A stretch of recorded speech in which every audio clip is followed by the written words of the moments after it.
Good Monday morning.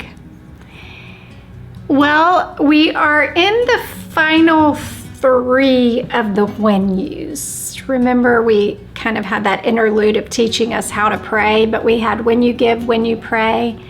And this one is an interesting one. It's when you fast. I am honestly not sure when I ever heard my first message on fasting. I don't remember when I fasted the very first time. But sadly, it's rarely taught these days in the pulpit. It's rarely talked about, but I can tell you a couple things about fasting. Number one, it's something God asks us to do. It's not if you, remember, it's when you fast. Second, it's one of the most underutilized tools in the arsenal of a believer. It is a powerful weapon. And 3, it is one of the things that keeps us stormproof in this life, which is what we've been talking about all year, based on the Sermon on the Mount.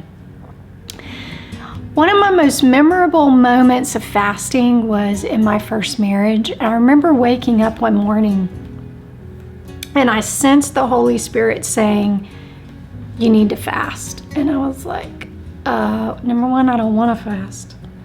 Number 2, I don't really have anything pressing that I feel like I need to fast, but it was so strong on me, you need to fast. So I fasted that day, and sometime in the afternoon, late afternoon, my former husband came home, and I knew then why God had asked me to fast. Because I would leave that night and we would be separated for the next 6 months. And I needed the strength, I needed the wisdom, I needed the words that the Lord brought to my mind and out of my mouth in that conversation that night. I believe were all a byproduct of the Lord asking me to fast that day. I believe that day had been full preparation for what that evening and even the next 6 months would hold. So when Jesus is telling and teaching them how to fast, he says, we do it to better concentrate on God. That's why we're fasting. It's like fasting cleans the slate.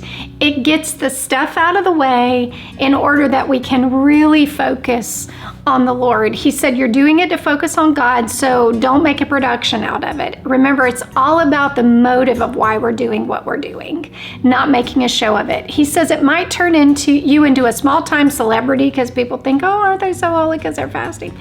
But it's not going to make you a saint.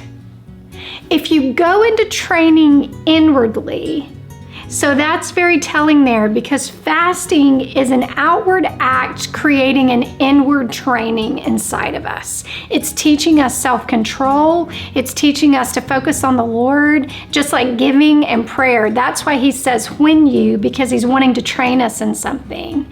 He said it's an inward training, acting out your normal outward appearance. So he says, I want you to shampoo and comb your hair. I want you to brush your teeth. I want you to wash your face. I don't want you to go around acting all somber like you're dying because you're not eating, basically is what he's saying. God doesn't require attention-getting devices. But remember, he won't overlook what you are doing. He will reward you well. Fasting is a gift in the life of a believer. It doesn't feel like it when you're doing it because it's hard. I'm not going to tell you there's anything easy about fasting.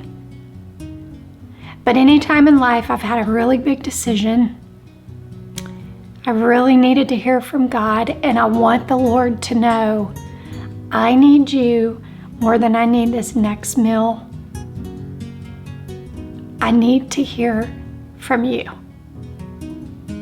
That is when fasting has become a tool in my own life.